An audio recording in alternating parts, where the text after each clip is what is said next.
On en parle. On en parle. On en parle. Folin tanunin ko di an filɛlibaga bɛɛ ma fɛn fɛn sɔgɔlen bɛ vestibule la ni wagati in na k'a fɔ aw bisimila aw ka émission man di kan n'an bɛ min wele ko on en parle bi ani marakakɛ faama bɛ ɲɔgɔn bolo an bɛna an da maga Niger coup d'état la a bɛ se ka conséquence min yɛrɛ lase an maliyɛnw ma yan nɔ i bisimila an ka kɛnɛ kan. Ok, merci beaucoup Dogore. A diyara n ye min yɛrɛ fo fɔlɔ i ni ce i ka weleli la ka lamɛnbaga bɛɛ lajɛlen fo Mali kɔnɔ ani Mali kɔ kan k'a fɔ aw bɛɛ lajɛlen dangana aw ka émission mandi kɛnɛ kan n'o ye on en parle sur Vestibule TV. Donc an b'a fɔ an lamɛnbaga bɛɛ lajɛlen k'u ni sɔgɔma u ni loi u ni su ka da wagati cogoya kan ani u sigiyɔrɔw cogoya kan. Donc aw bisimila aw ka émission mandi kɛnɛ kan. Ne tɔgɔ ye Mahamadu n jamu ye Tunkara n ye sanfɛ kalan den école nationale d'ingénieur la n'a bɛ fɔ o ma ko école nationale d'ingénieur Abdrahamane Baba Touré mais niveau d'étude na master 2. Albi an bɛ dugawu kɛ ala ka kalan amina rabi inshallah ami ayiwa an tɛ sɛgɛn an tɛ ɲinɛ aw bɛ vestibule kan wa aw bɛ ka émission min na ye sisan o ye on en parle bi an bɛna an da maga Niger coup d'état la a bɛ se ka kɔlɔlɔ min yɛrɛ lase anw maliyɛnw ma kan an sigilen to an baara yan nɔ nka mɔgɔ minnu bɛ fɛ ka nin émission in jukɔrɔma don walima ka participer aw bɛ se ka weleli kɛ 72 68 23 o kuma la sa Tunkara. Ok, basi tɛ. Niger coup d'état in yɛrɛ n'a ko k'an bɛna an da maga o la an bɛ se k'a fɔ kun jumɛn yɛrɛ nana ni coup d'état in ye Niger. Ok, basi tɛ. Duguro o kuma diyara n ye n'i ye coup d'état yɛrɛ ta k'a lajɛ o y'a tubabukanama ye a bamanankan n'an b'a fɔ o ma ko fanga jaso walima fanga dabiri fanga dabiri walima fanga jaso ale bɛna ni sababu damadɔ de sababu fɔlɔfɔlɔ bɛ se ka kɛ président c'est-à-dire que ni président bɔra a ka sira kan c'est-à-dire que a ye kalikan minnu ta jamanadenw ye depuis a ka investiture don a sigidon a bɛ kalikan minnu ta o ye n'an sigira an b'a kɛ tan n'an sigira an b'a kɛ tan donc o kalikan ni président ma se k'o lawaleya donc o bɛ se ka kɛ sababu ye coup d'état bɛ se ka kɛ donc o sababu bɔlen kɔfɛ a la donc an bɛna ye k'a fɔ halisa président ka kalikanw kɔnɔna i b'a sɔrɔ le plus souvent ni président sigira a b'a fɔ n tɛ jamana janfa donc président sigikun dunkafa b'a la kɛnɛya b'a la lakana b'a la kalanko b'a la fɛn caman caman fana b'a la donc n'i y'a ta k'a lajɛ nin fɛn fɛn mana fɛn jɛ ou bien nin mana jɛngɛ président bolo ou bien président mana se ka nin minɛn dɔ da mana jɛngɛ a bolo a bɛ se ka kɛ sababu ye a bɛ na ni fanga dafiri ye donc fanga dafiri don o tɛ na ni dɔwɛrɛ ye fo n'a y'a sɔrɔ jamanadenw tigɛra faama la président na donc le plus souvent i b'a sɔrɔ fanga dafiri bɛna waati o waati a b'a sɔrɔ jamanadenw c'est à dire u tigɛra faama la u y'a dɔn ko faama yɛrɛ a tɛ se ka ko dilan bilen walima a sera a dan na donc fanga bɛ dafiri ni mɔgɔ min ye an b'a fɔ olu ma ko wolomasiri tabaga n'o ye sɔrɔdasiw ye donc olu de bɛ population ka jateminɛ la sisan tiɲɛna population sɛgɛnna faama tɛ ka se ka nin kɛ bilen donc an b'a lajɛ c'est à dire que ka faama bɔ a nɔ la donc sinon jamanadenw kelen tɛ se ka faama lawuli il faut que wolomasiri tabagaw fana ka fara o kan par exemple n'i ye Mali ka ta k'a lajɛ raison minnu bɛ Mali min y'a to Mali coup d'état kɛra an bɛ se ka fɔ o ma o raison fɔlɔ de insécurité n'i y'a ta k'a lajɛ Duguri insécurité n'o ye lakanabaliya o warala jamana in kɔnɔ kosɛbɛ nin san tan laban in kɔnɔna na k'a daminɛ 2012 la ka n'a bila bi la insécurité tun tɛ jamana fan min na insécurité warala bi an bɛ yɔrɔ min na bi na yɛrɛ ni an b'a fɔ o ma terroriste a tɛ jamana in fan min na fo n'a kɛra Bamako ye Bamako fana n'a dama insécurité don parce que banditisme fana bɛ yan hali n'o ni terrorisme fana tɛ kelen mun bɛ Mopti ni Kɔna ni yɔrɔ wɛrɛw la hali n'olu fana tɛ kelen insécurité mana tɛmɛ ka bɔ yen an b'a fɔ ko corruption n'o ye yuruguyurugu ye i b'a Mali coup d'état jasokun kɛra nin an bɛ tila ka na Niger ta la fɔlɔ mais n bɛ ka na ni raison ye corruption n'o ye yuruguyurugu ye i bɛ se ka taa sɔrɔ jamana kɔnɔ maa kelen bɛ se ka maa 10 nin yɔrɔ dun maa kelen bɛ se ka maa 100 nin yɔrɔ dun maa kelen bɛ se ka maa 200 nin yɔrɔ dun est-ce que tu vois voilà donc i bɛna ye k'a fɔ c'est-à-dire que n'o kɛra jamana dɔ a ma nɔgɔ jamana lakana sabatili ma nɔgɔ parce que ni maa kelen ye maa 10 nin yɔrɔ dun i bɛ se ka taa sɔrɔ o bɛ mɔgɔ minnu nin yɔrɔ dun olu bila kɔngɔ na bon n'olu bila kɔngɔ na non seulement u bɛ wari ninnu ta u t'a déposer ka kɛsu la u t'a don jamana fana ka donda fɛ donc i b'a ye k'a fɔ problème min na corruption mana bɔ yen an bɛna impunité la impunité n'an b'a fɔ o ma ko tubabukan bamanankan na ɲangilibaliya donc an y'a ye k'a fɔ président Burama ka fanga la fanga kɔrɔ min tɛmɛna sisan ɲangilibaliya kun ɲɔɲɛnen don kosɛbɛ i b'a fɔ an bɔra ka corruption ko min fɔ mɔgɔ dɔw bɛ corruption kɛ u bɛ yuruguyurugu kɛ u b'a ŋanamu fan bɛɛ fɛ nka i b'a sɔrɔ u tɛ se ka juger u tɛ minɛ ka juger donc ninnu kɛra sababu ye min ye président Burama ka fanga ta ani fana n'an b'a fɔ o ma la non séparation de l'État la non-séparation de l'État, c'est-à-dire donc n'i y'a ta k'a lajɛ kabi rébellion wulila an fɛ yan yɔrɔ kɔni y'a jira accord d'Alger ko wulila fan bɛɛ fɛ ko fɔ jamana in ka tila est-ce que tu vois donc jamanadenw wulila k'a fɔ k'u ka jamana tɛ tila bon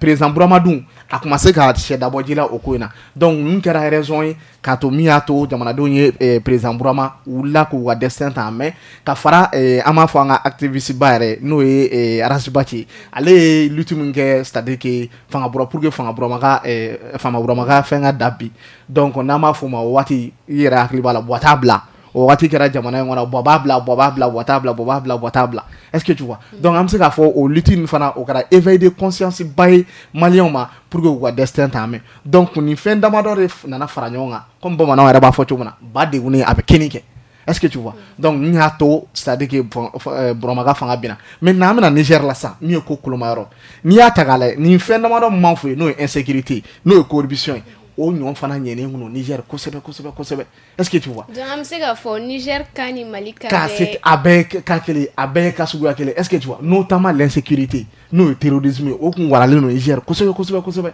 est-ce que tu vois donc an bɛna ye k'a fɔ c'est-à-dire que waati min na yɛrɛ insécurité warala Niger kɔsa in na yɛrɛ tout récemment Niger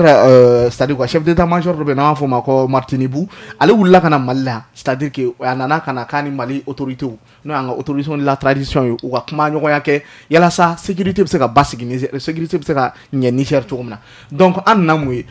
a bɔlen Mali la ka taa le lendemain France a chef d'état-major wulila a nana Niger qu'est-ce qu'on a vu la suite min fɔra concrètement on sait pas mais résultat min kɛra donc on peut déduire c'est-à-dire que min fɔra kɔnɔna na est-ce que tu vois an y'a ye k'a fɔ o kɔfɛ c'est-à-dire que ni chef d'état-major min nana Mali la o wulila ka bɔ a sigiyɔrɔ la est-ce que tu vois donc o bɛ mun yira na sa k'a fɔ ko France chef d'état-major a nana ka na fɔ président Bazoum bon ni chef d'état-major min taara Mali la nin an tɛ fɛ ka nin ye yan bilen donc cela veut dire que c'est-à-dire que tu vois le régime de Niger est piloté par une force extérieure min o kɔfɛ est-ce que tu vois donc o kɔfɛ tugun an tila ka n'a ye tugun c'est-à-dire que waati min na ni sɔrɔdasi kelen n'u taara kɛlɛ daga la c'est-à-dire que waati min na u bɛ saya ni balo cɛ est-ce que tu vois n'u ye rébellion mun minɛ u ka mɔgɔw bɛ sa saya ni balo la mais u man'u débrouiller ka rébellion fana minɛ n'u nana n'o ye président Bazoum fɛ ka n'o datugu à son retour qu'est-ce qu'il va faire a b'o rébellion lâcher a b'u minɛ a b'u bila sous prétexte que k'olu y'o dɛmɛbaga ye rébellion bɛ se ka kɛ jamana président dɛmɛbaga ye wa kuma fila n'i yɛrɛ tɛ rebelle i ye rebelle dɛmɛbaga ye est-ce que tu vois donc ka fara insécurité ni fɛnw kan ani Bazoum yɛrɛ y'a fɔli min kɛ a da yɛrɛ la k'a fɔ c'est-à-dire ko Niger fanga a tɛ se ka rébellion kɛlɛ président Couture man ka se k'i jɔ k'a fɔ k'i bɛ nin fɔ publiquement a ma nɔgɔn donc ani c'est-à-dire que n y'a fɔ cogo min na l'incapacité de Niger à combattre le djihadisme donc o kɛra raison minnu fana y'a to c'est-à-dire que Niger finitigilakaw olu ye Bazoum ka fanga dasiri i bɛ taa sɔrɔ Niger président yɛrɛ Bazoum a kun ko man bon Niger bolo Niger population bolo mais c'était quelqu'un il terrorisait la population en fait n'a fɔra terroriser la population jamanadenw bɛ siran ɲɛ i b'a faamu parce que an y'a ye k'a fɔ waati dɔ la mouvement dɔw kɛra Niger lutte dɔw kɛra Niger n'o ye marche dɔw kɛra Niger ye c'est-à-dire que u ye minnu bɛ marche kɛ u y'u tirer à vue c'est-à-dire que u y'u maltraiter d'une manière donc o waleyaw y'a to population siranna Bazoum ɲɛ mɔgɔ kelen min bɛ se ka nin fanga in dafiri o tun ye finitigilakaw de donc finitigilaka min fana y'a dafiri n'i y'a ta k'a lajɛ n'an b'a fɔ o ma ko Tiyani a mɛnna palais in kɔnɔ kosɛbɛ donc a bɛ Bazoum ka ko caman kalama a bɛ palais in ko caman kalama olu de nana ni ka Bazoum ka fanga dafiri donc ninnu de ye raison mun y'a to Niger président a ka fanga dafiri la coup d'état in yɛrɛ kuma ka ca dɛ a kuma ka ca mais aw bɛ baro k'a kan i bɛ faamuyali caman exactement e yɛrɛ dɔw fɔ sisan ne yɛrɛ kun t'olu dɔn a la exactement wa an tɛ sɛgɛn an tɛ ɲinɛ an bɛ vestibule kan wa bi ani kalanden dɔw bɛ ɲɔgɔn fɛ an bɛ kuma la Niger coup d'état de kan hakili la a ye min fɔ coup d'état ko in na an bɛɛ bɛ ka an ka faamuyalita sɔrɔ a la mɔgɔ minnu bɛ fɛ ka nin émission in dɛmɛ a bɛ se ka weleli kɛ 72 68 23 o mala tungara an minnu ye maliyɛn ye an ka surun Niger la Niger coup d'état yɛrɛ bɛ se ka na ni kɔlɔlɔ jumɛn ye an kan ok baasi tɛ bamananw bɛ kuma dɔ fɔ ko Ala ka bɔnɛ bɔ an ka hɛrɛ bɛ bɔnɛ minɛ i y'a faamu anw ni Niger tugulen don ɲɔgɔn na ne bɛ se k'a fɔ malidenw man ka inquiéter kosɛbɛ parce que sanction minnu bɛ kɛ Niger kan ni Niger ka problème la anw man ka jɔrɔ kosɛbɛ sanction min bɛ kɛ Niger kan o t'a to anw Niger tɛ se ka coopérer parce que anw Niger de bɛ longueur d'onde kelen kan san an ka yetaw ye kelen an bɛ fɛn suguya kelen kɔnɔ n'an b'a fɔ ma transition n'an ye fanga jaso ye Niger Mali Burkina la Guinée anw de bɛ situation kelen kɔnɔ sa donc i bɛna ye ko in gɛlɛyara cogo o cogo entente bɛ to anw yɛrɛ dama ni ɲɔgɔn cɛ cɛ bɛɛ ni fɔka bɛn o bɛ to anw yɛrɛ dama ni ɲɔgɔn cɛ anw yɛrɛ dama de bɛ don ɲɔgɔn na anw yɛrɛ dama de bɛ don ɲɔgɔn kan ka bɔ ɲɔgɔn kan est-ce que tu vois c'est vrai Niger y'a ka frontières fermées mais Mali ni Burkina ni Guinée ninnu ka cas on n'olu fana tɛ créé contrairement aux autres pays de la CEDEAO. Donc i bɛna ye k'a fɔ malidenw man ka jɔrɔ nin ko yɛrɛ la yɛrɛ parce que nin ye anw ka hɛrɛ dayɛlɛtɔ pour que an m'a fɔ an ka hɛrɛ dayɛlɛtɔ a bɛna to terrorisme na kɛlɛ anw fɛ yen bamananw ko ten ko yanni i ka jigin i binyɔrɔ la jigin i taliyɔrɔ la fɔlɔ Dugure rébellion ma 12 la waati min na hali sisan n'an ko rebelle bunte yani Bazoum ka nin kɛn cɛ n'an ko rebelle bunte rebelle kun bɛ taa don Niger de ka t'u daga Niger i b'a ka ka fɛn zone de confort de kun Niger u taa basigi Niger waati min na anw ye France gɛn ou bien anw ye occidentaux gɛn ka bɔ anw fɛ yan u taara basigi yɔrɔ jumɛn u taara basigi Niger donc tu vas voir que de là Niger de kun y'u ka fɛn san a tremplin u b'u basé yɔrɔ min kan ni ka Mali attaquer ka Burkina attaquer est-ce que tu vois donc o la n'o Niger binna an bɛ se k'a fɔ tare c'est-à-dire que o Niger ma bisa mais ni ko président binna an bɛ se k'a fɔ tare président mun bɛ yen n'an ka hɛrɛ kun t'o kan c'est-à-dire ni Sahel jamanaw ka hɛrɛ yɛrɛ kun t'o bolo a kun bɛ k'an kɛlɛ coûte que coûte o binna donc an bɛ se k'a fɔ tare nin ye fiɲɛ kura cilen malidenw burkinabéw nigériens an bɛɛ kan ka ɲagarili labɔ nin ko in na an b'a jigiya k'a fɔ san 5 kɔfɛ notamment MINUSMA ka départ ko min yɛrɛ fɔra n'o taara sisan fa o fa bɛ rébellion na hali bi MINUSMA bɛ yan wa hali bi Bazoum fana kun bɛ yan an b'a jigiya k'a fɔ nin ko ninnu banna pewu rébellion bɛna ban peut-être dans 5 ans ni Ala sɔnna a ma jamana ninnu bɛ segin u cogo kɔrɔ la inchallah an bɛ dugawu kɛ hali bi rébellion ko in a ka bɔ an ka jamana in na amina arabi ama inchallah mais est-ce que parce que sisan nɔ an b'a ye an ka Afrique de l'Ouest a coup d'état yɛrɛ bɛ ka caya kojugu est-ce que o bɛɛ yɛrɛ tɛ kɔlɔlɔ ye Afrique de l'Ouest dɔrɔn tɛ dɛ a mana kɛ Afrique fɛn est-ce que kɔlɔlɔ tɛ ka lase jamana tɔw yɛrɛ fɛnɛ ma bon ni ko kɔlɔlɔ ka lase jamana tɔw ma kɔlɔlɔ bɛ se ka kɛ jamana tɔw ma kun jumɛn na par exemple ni relation tigɛra anw ni jamana tɔw cɛ anw ka fɛnw bɛ bɔ ka taa jamana minnu na donc a bɛ se k'olu gêner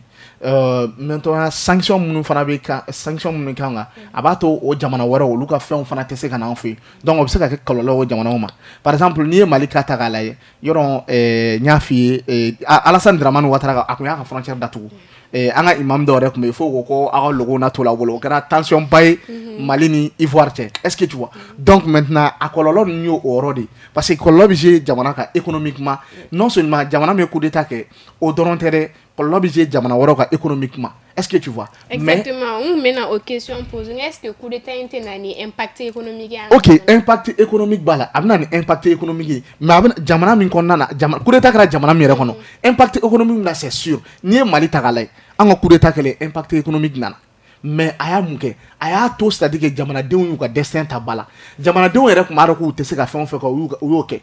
sanction binna anw kan yan CEDEAO ye sanction kan kan CEDEAO min kan ka anw protéger o CEDEAO o ye sanction kan kan est-ce que tu vois donc maintenant jamana wɛrɛ ye sanction kan kan UEMOA ye sanction kan kan Nations Unies Union européenne c'est-à-dire que diɲɛmaa ye sanction ta ka Mali sɛgɛrɛ mais a sanction ko kɛra mun ye bi an tɛ ka balo bi yan han c'est vrai an tɛ dutigi ye mais an yɛrɛ b'a dɔn sanction a kɛra hɛrɛ y'an ma a y'a to c'est-à-dire que président Assimi Goïta a n'a ka mɔgɔw a n'a ka gouvernement mɔgɔw u ye ko caman ta en main c'est-à-dire que u y'a dɔn k'a fɔ ni i yɛrɛ ma wuli i yɛrɛ kungo la maa wɛrɛ tɛ se k'i dɛmɛ i yɛrɛ kungo la nin sanction de y'a to c'est-à-dire que Mali sera ka bɔ nɔgɔ la wa an b'a fɔ Nigérien denw u kana jɔrɔ nin sanction minnu k'u kan olu t'a la waati ko dɔrɔn de mais minnu bɛ sanction k'u kan on est dans un monde de mondialisation c'est-à-dire que bɛɛ donnen don ɲɔgɔn na bɛɛ ka sɔrɔ bɛ ɲɔgɔn kun bɛɛ ka hɛrɛw bɛ ɲɔgɔn kun est-ce que tu vois donc ni ne ye n ka frontière datugu e ɲɛ bi ko parce que e ye nin kɛ i bɛ se ka taa sɔrɔ o temps kɔnɔna na ne ka fɛn dɔ bɛ yen min bɛ e nafa wa o bɛ ne nafa i b'a faamu par exemple n'an ye Ivoire ni Mali ka cas ta k'a la an y'a ye k'a fɔ Ivoire kɛlen ka frontière datugu a ye problème ba de lase Ivoirien ma fo Ivoirien yɛrɛ wulila ka mankan kɛ fan bɛɛ fɛ c'est pas seulement la Côte d'Ivoire est-ce que le Sénégal u ka ciment kun bɛ don anw fɛ yan a ye problème lase Sénégal ma mais an bɛ se k'a fɔ o sanction yɛrɛ kɛlen k'a fɔ Nigérien k'a fɔ ko hɛrɛ b'a la kun min na Niger yɛrɛ ma Sénégal kɛlen ka sanction kan ma a y'a to i b'a dɔn n t'a dɔn n'i bɛ mansɔnya ko kalama an yɛrɛ dɔɔnin ka manipulé la ne tun bɛ chantier caman baara i b'a sɔrɔ Sénégal ciment de tun bɛ don o chantier ninnu kɔnɔna na Mali la Sénégal ciment de tun bɛ na wa Sénégal ciment de tun da ka gɛlɛn kosɛbɛ mais waati min na sanction kɛra anw kan a y'a to c'est-à-dire que Mali yɛrɛ y'a ka ciment valoriser fɛn minnu tun bɛ a jɛ en production Mali ye olu k'a la wa bi bi in na an bɛ yɔrɔ min na yɛrɛ c'est très très rare de ka Sénégal ciment ye anw fɛ yan soit i b'a fɔ Diamond ciment ou bien u b'a fɔ ciment Afrique c'est-à-dire que Mali fɛnw yɛrɛ de bɛ ka consommer malien produit malien consommer malien o de bɛ ka kɛ Mali la donc maintenant ni sanction kɛra Niger kan a b'a to Niger fana bɛ se k'olu kɛ a b'a to u bɛ se k'u ka ressources bɔ exploiter u sago la est-ce que tu vois ni sanction mina ka u ye ni coup d'état min kɛ hɛrɛ yɛrɛ de don ma parce que a bɛna to u b'u bolo bɔ mɔgɔ bolo mɔgɔ min bɛ k'u tɔnɔ boso kosɛbɛ est-ce que tu vois u b'u ka ressources exploiter naturellement k'a don u yɛrɛ dɔngɔda fɛ u b'u na c'est-à-dire a b'a to u bɛ an ye sanction nin kɛlen ko Nigeria k'ale bɛ courant tigɛ Niger la mais c'est bizarre jamana min ka tile bɛ bɔ jamana min kan Mali ni Niger bɛɛ ye situation kelen normalement olu yɛrɛ de kan ka c'est-à-dire que énergie renouvelable n'a pas fɔ panneau solaire nu fɛnw k'olu k'o sigi sen kan yalasa panneau solaire bɛ se ka région kelen ta en intégralité an y'o ye jamana la i b'a fɔ Chine mɔgɔ ka fɔ tɛ ne yɛrɛ y'o ye visioconférence dɔ senfɛ an chinois ka projet dɔ la région kelen panneau solaire de bɛ k'a ta des milliers de panneaux solaires installés o kɔfɛ tugun énergie éolienne min n'an b'a fɔ ma fiɲɛ bɛ courant produit min kɛ ni sanction kɛra Niger kan Nigeria kɛlen k'a ka nin fɛn tigɛ a bɛ se ka to Niger bɛ se k'o ko bila a sen kan ni partenaire wɛrɛ notamment la Russie la Chine jamana baden bɛ yen ni Faransi kɛlɛ la minnu fɔra ni Faransi tɛ ɲɔgɔn kan fɔ par exemple dans les pays développés i n'olu bɛ se ka projet wɛrɛw bila a sen kan est-ce que tu vois donc an b'a ye k'a fɔ ko nin sanction in bɛ n'a to Niger bɛ se k'a ka yɛrɛma hɔrɔnya sɔrɔ n'i y'a ta k'a lajɛ sanction économique ni sanction min mana kɛ tugun ka tila k'a fɔ Nigériens tu k'a fɔ Maliens ye hali bi an yɛrɛ ma bɔ sanction kɔnɔ ten kosɛbɛ malgré a b'anw kan n'i ye jamanaw ta k'a lajɛ an ka fɔlɔ yɛrɛ kɛ Mali sanction kɛra nka mais an ye développé la ko caman ɲɛ sɔrɔ la est-ce que tu vois hali bi ko caman bɛ sira la ka na n'i ye jamana dɔ bɛ yen n'an b'a fɔ o ma ko Corée du Nord n'i y'a ka histoire ta k'a lajɛ c'est une histoire c'est-à-dire qui n t'a dɔn n bɛna f'i ye cogo min na a bɛ mɔgɔ toucher kosɛbɛ Corée du Nord ka histoire la sanction kɛra Corée du Nord ka wagati tɛmɛnen na waati min na a essayé ka bombe nucléaire dilan yɔrɔ i b'u ka président dɔn bɛɛ b'u ka président tɔgɔ dɔn Kim Jong-un est-ce que tu vois sanction kɛra yanni Kim Jong-un ka na sanction kɛra Corée du Nord kan ko parce que k'a bɛ ka a tɔgɔ bɔtɔ filɛ bombe nucléaire dilan u ye sanction sugu jumɛn k'u kan u ye fɛn bɛɛ tigɛ o la foyi tɛ don o kan foyi tɛ bɔ o kan i b'a kalama a wagati ni documentaire min bɛ kuma fɛn yɛrɛ kan Nigérien kun bɛ cannabis n'a bɛ f'o ma ko juin u tun b'o n yɛrɛ ko Nigéria autant pour moi Corée du Nord u tun b'o de sɛnɛ o juin o sɛnɛ kun ye mun ye sa tellement a y'u impacté mais u y'a dɔn k'a fɔ c'est-à-dire que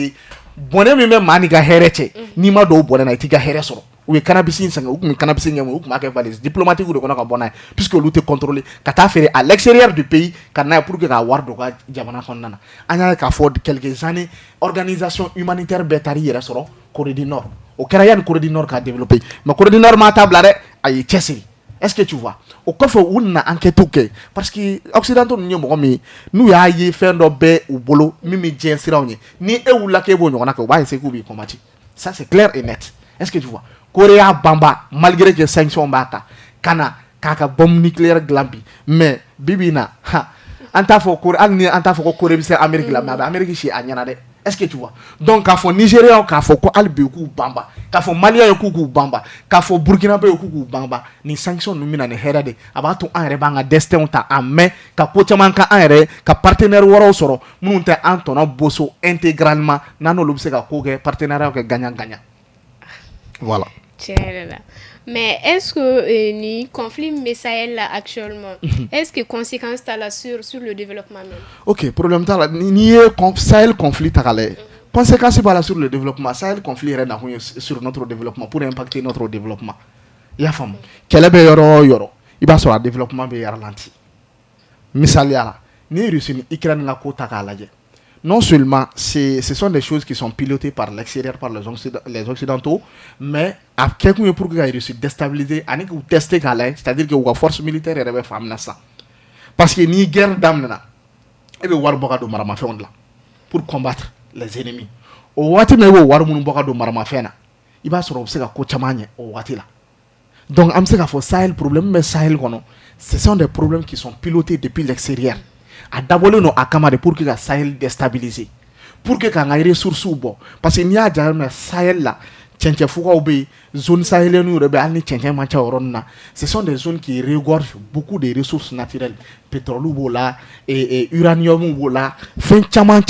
wara ou là est-ce que tu vois donc il va sur toi vous nazara nous mène problème nous piloter depuis extérieur là quand nous blanc faire terrorisme créé en fait yani wala saka jatiga wala wuli en fait ni jatiga wala wula en fait wati na mo wuli kamo kele warni mi mo en bolo en ma faka mo tago dola autant qu'on nana iba e ka fo c'est-à-dire que vous profitez autant qu'on nana ou ba ngay ressources bo ou bi ko chama wara ko en fait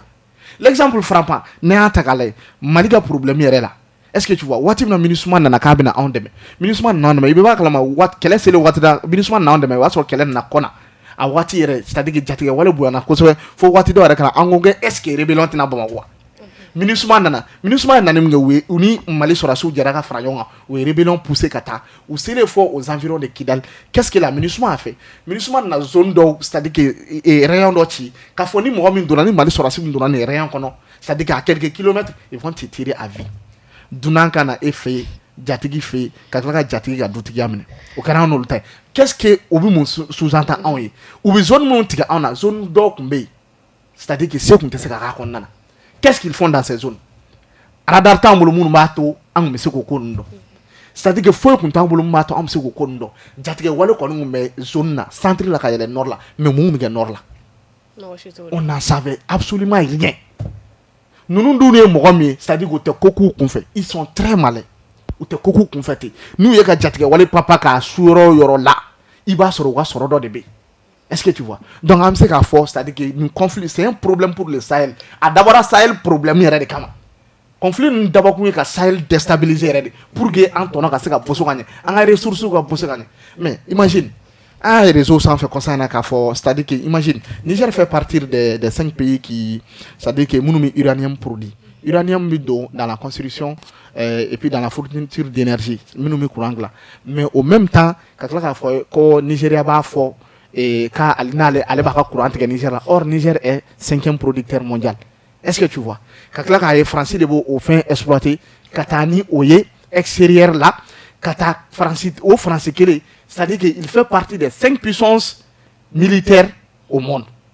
ni dun y'a ta k'a lajɛ ni ye France ka sɔrɔ ta k'a lajɛ dugukɔrɔ nafolo t'u fɛ yen minnu b'a to u bɛ se ka nin fɛn ninnu kɛ. Est-ce que le coup d'État récent, c'est pas une manière de dire à la France que non, actuellement, on irait faire un destin à main. On n'est plus de la France. Exactement. Nous refondons bas de Gouné Kinike. C'est-à-dire que ni i mena moko ka chugo sugu dola, wati do revna se ala bi boda datikima. Ala bi boda datikima. Kosebe. Ni auni nunga ko takalaje il y a fo chugumna. Il est temps, c'est-à-dire que Africain ou là ka fo, on veut être maître de nous-mêmes. On veut être maître de nos destins. Est-ce que tu vois? Pour débarrasser Kabo, en tant débarrasser Kabo, tu intégralement, mais ne ne ebe jela. Ne venez qu'à faire nos baraques. Mais ne t'as la 90%, un partenariat gagnant-gagnant. Voilà, on veut un partenariat gagnant-gagnant. Bon, j'aimerais me dire qu'il partenariat gagnant-gagnant là. On ne go là. Est-ce que tu vois? Comment ma quand est on ne go là. Donc, quoi un problème bas est-ce que tu vois? Donc, Africain ou Labi, nous Mali Dronte, Mali Kakabore, Burkina, Guinée, Niger, Bore, son tension fana ou le Sénégal. Est-ce que tu vois? Ivoire, bon, allez, au fanaï, au bazoum, la population, Amadia, la population fana bisera au Niade. Sinon, en réalité, Nia Takala, c'est vrai, on va faire Ivoire développer à quel prix? À quel prix? Djurumbu ou là, Djurum Ivoire là, c'est trop. Nous nous timons de mes garçons. C'est-à-dire que de mes gars d'avoir développé, mais au contraire, vous avez endetté.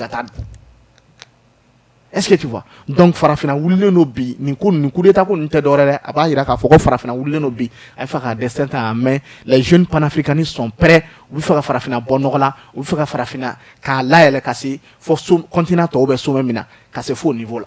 C'est un coup d'état, c'est un éveil de conscience. Exactement, c'est un éveil de conscience. Sani émission me akunche me fait gagner ngal do kida intervention militaire comme Niger kan akina mu OK bashite o intervention militaire comme Niger ka o intervention militaire ni kun ya takale intervention militaire kun tesekake akun tesekake parce que iba kalama a misala be na fom c'est-à-dire que neni mo do be kala san ne atigi taka benduma mo mene jugora akalen gafo na ulambi farabi. Est-ce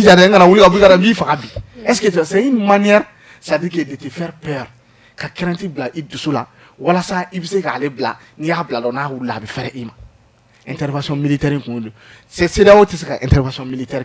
notamment ni à ta c'est là où la jamana mubala, à jamana kacha, mais à jamana mbi, nama fuma Mali, Burkina, et Niger, nous les jamana, c'est-à-dire que nous histoire ta kalaye ou boire quelqu'un à sa chioula. C'est pas facile qu'à Fakibu ou la papa ou tes papa te kosebe o manoko wonia ta la sous-région na Afrique de l'Ouest da o jamana na Mali de fana Arménie no katima a jamana chamanka ensuite vient le Burkina Est-ce que tu vois? Ni a takala ni sera ko intervention militaire ke a ko kumna cheduga aya ka fo kele ka communiquer ko intervention militaire ke parce que intervention militaire fana flen la CEDEAO est pilotée par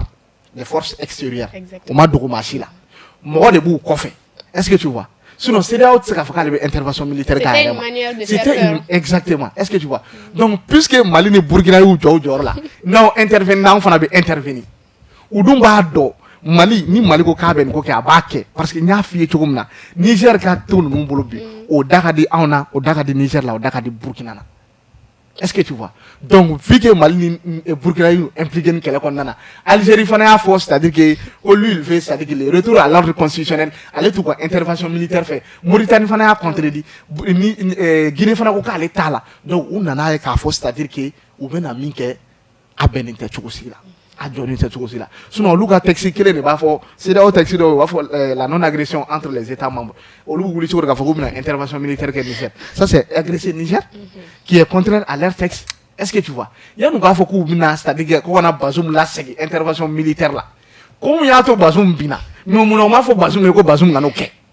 Mon na Bazoum de me rébellion ke. Kabo Niger. Et rébellion Mali là. Mon na on de me rébellion ke là. Mais maintenant que la population a destin à mais ou sera ouli ko lui intervention militaire que quand ni Bazoum anya ye kafo tout récemment Bazoum min kana c'était trop ni Bazoum nana non seulement à demander Niger là parce que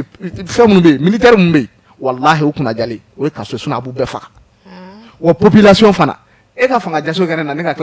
ka bla ne geto ya jamais de la vie ne titouille fanga fait no akonoti famde. Est-ce que tu vois? Aux population ni here de farale ou ya que les dictatures. Donc c'est une manière qu'a fait une intervention militaire ke propagande de kuno dron ka mo bagabaga anu ou mi fa ka yedro c'est-à-dire na so ka maîtrise no maîtrise me ko piloter extérieur là na so bna jo kokoro maîtrise me ko piloter extérieur là ou ko na nyina ka fo maîtrise wara fana be don fana ko fait notamment no e Russie. Or, la puissance militaire a bono l'outé 5 fois, plus de 5 fois, à la tour de l'Union. Il est sûr de fois, au lieu de mettre, quand il fait qu'à drone, c'est-à-dire qu'il est militairement. À quand la façon, c'est la même femme, c'est dans le cadre.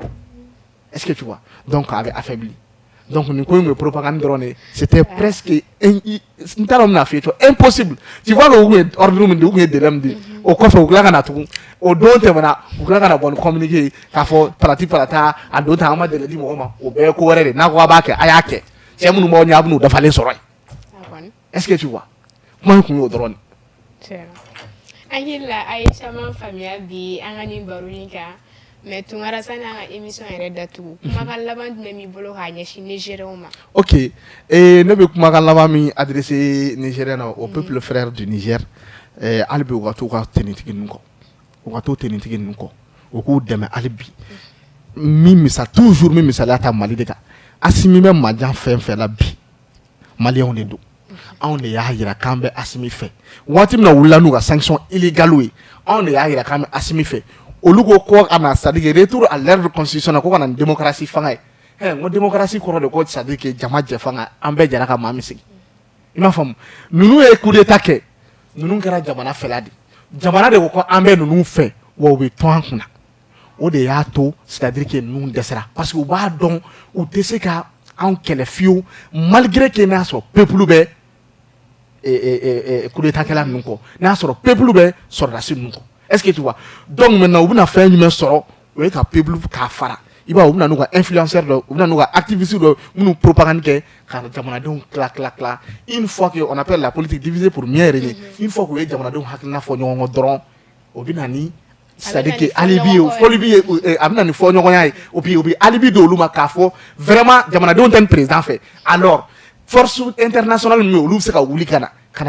kafo kuma président la wuli jago yala. Donc ami fo peuple nigérien albi wa mo kon soutenir mo kon nanu ko here de kama woni ala sonama ama jiya ka fo mo kon no ni uni jamana woro ka fara nyonga e u bi se ka ko ate ama fo militaire nu fana u ku jasigile to u kana sira papa fo nye nu mo ko be fon fala u kana sabe mali kon ngara misali adi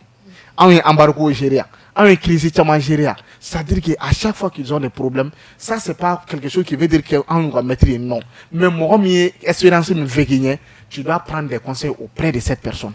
donc u kana Mali autorité u ni Mali autorité ka collaborer o de bɛ kɛ sababu ye u ma c'est-à-dire que u ka se ka tɛmɛ nin situation na sinon mɔgɔ ninnu ye mɔgɔ min occidentaux ninnu ye mɔgɔ min u t'aw to ye dɛ wa u ye fɛn dɔ yɛrɛ kɛ kosɛbɛ n'an b'a fɔ o k'o ɲɛna notamment u ye média occidentaux ka média dɔw b'u fɛ yen n'o ye France 24 ni RFI ce sont des propagandistes en fait n'u bɛ i fɛ yen c'est-à-dire que n t'a dɔn n bɛna f'i ye cogo min na quoi wallahi n'u ye kuma dɔ f'i ka jamana kɔnɔ i yɛrɛ sigilen tu te poses la question nin kɛra cogo di